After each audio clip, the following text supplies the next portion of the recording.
Glória a Deus, glória a Deus. Sabe, algo que fica muito claro nesse tempo, e todos os ministros que você conversa, todos os homens de Deus que você conversa, eles dizem que esse tempo que nós estamos vivendo é um grande apontamento para o fim.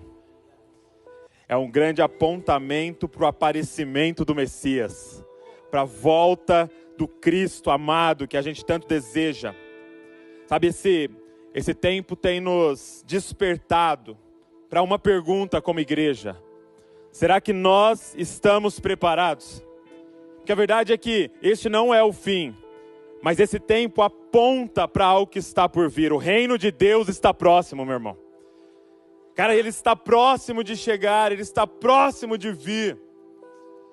E como igreja nós estamos preparados, sabe, nós estamos sendo empurrados para viver tudo que a gente está pregando. A gente pregou por muito tempo que igreja não é o templo, as paredes, igreja não era aquele prédio, igreja é uma família, e de repente agora Deus nos colocou nesse lugar onde o prédio está fechado. E será que nós estamos sendo igreja como família, sem o prédio? Nós pregamos por muito tempo, cara, o sacerdócio de todos os santos, e nós estávamos falando o tempo todo: ei, somos todos sacerdotes, o véu foi rasgado, você tem acesso. E a minha pergunta é: você está conseguindo viver sem um sacerdote intercedendo por você, numa conexão direta com o trono de Deus? Nós estamos sendo empurrados para viver tudo aquilo que a gente está pregando. E sabe, eu quero pensar sobre isso, cara. Será que como igreja nós estamos na posição certa? Porque tem várias ilustrações na Bíblia para a igreja. Em Efésios, Paulo usa algumas ilustrações. Ele fala da igreja como o templo do Espírito. Como todos nós fôssemos pedras vivas, que unidos nós formamos esse templo do Espírito. E houve esse tempo da igreja, sabe, da construção, da gente encontrando as pedras e a gente crescendo como igreja, um mover de evangelismo por toda parte. Mas aí ele diz assim, que a igreja é o corpo de Cristo.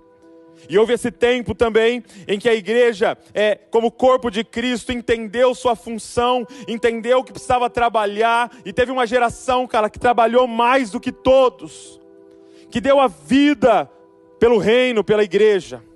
Aí ele usa uma outra ilustração, ele fala: a igreja também é uma família para o Pai. E sabe, tem muito a ver com a nossa geração, que compreendeu a paternidade de Deus, a graça, o amor de Deus, e tem vivido essa família para o Pai. Nós aprendemos a falar Pai, a gente aprendeu a falar Abba, a gente aprendeu a falar Papai, a gente entendeu a graça desse Pai maravilhoso. Agora, quando a gente olha para a igreja do fim, a igreja dos últimos dias, a ilustração que João usa em Apocalipse capítulo 22, o último capítulo da Bíblia, não é a família para o Pai, não é o corpo para o Filho, não é o templo para o Espírito. Ele termina dizendo: e o Espírito e a noiva dizem: vem. Por quê? Porque a grande característica da igreja dos últimos dias, cara, é que ela vai casar com Deus, é que ela vai casar com Cristo.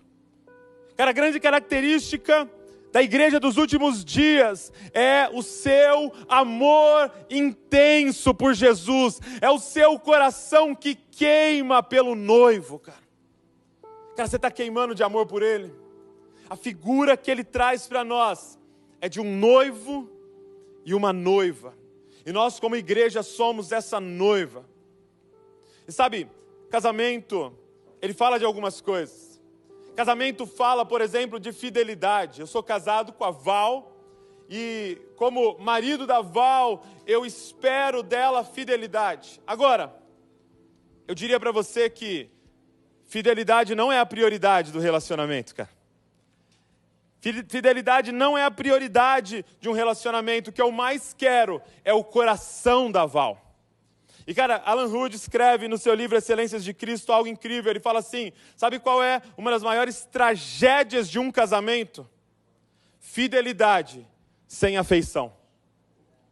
Cara, você sabe qual é uma tragédia num casamento? É fidelidade. Eu nunca quebrei a aliança, mas não tem mais afeição, não tem mais intimidade. Não é isso que Jesus quer. Cara, deixa eu te falar uma coisa, isso descreveu muitos casamentos, e não só casamentos, muito relacionamento com Deus no passado. Pessoas fiéis, mas que não queimavam de amor por Ele. Muitos de nós podiam falar assim, cara, o meu avô ficou 50 anos casado com a minha avó, ficou 60 anos casado com a minha avó, mas os últimos 20 anos de casamento deles, eles nem dormiam na mesma cama. Fidelidade sem afeição. Isso é uma tragédia no casamento.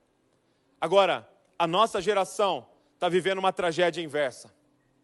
A nossa geração, que é afeição. Talvez você está chorando aí na sua casa. Você está de joelhos na sua casa. Talvez você está queimando de amor pelo noivo, mas sem fidelidade. Porque você não está andando em santidade, cara. Meu irmão, sabe o que vai explodir na igreja dos últimos dias, cara? É uma afeição fiel. É uma fidelidade com afeição. Nós queremos, cara, a aliança. Nós queremos a santidade. Mas nós queremos também queimar de amor intenso por Ele. Nós queremos chorar. Nós queremos nos derramar. Mas nós também queremos andar em retidão diante dEle, cara. Sabe, eu quero orar junto com vocês. Antes da gente continuar esse momento de adoração. Eu quero orar por essas duas coisas, cara. Eu quero orar por uma geração que queima de amor por Ele. Uma geração que cara, é intenso na afeição por Ele, mas que anda em fidelidade a Ele. Que falou sim para Ele, e quando disse sim para Ele, estava dizendo não para todos os outros ídolos.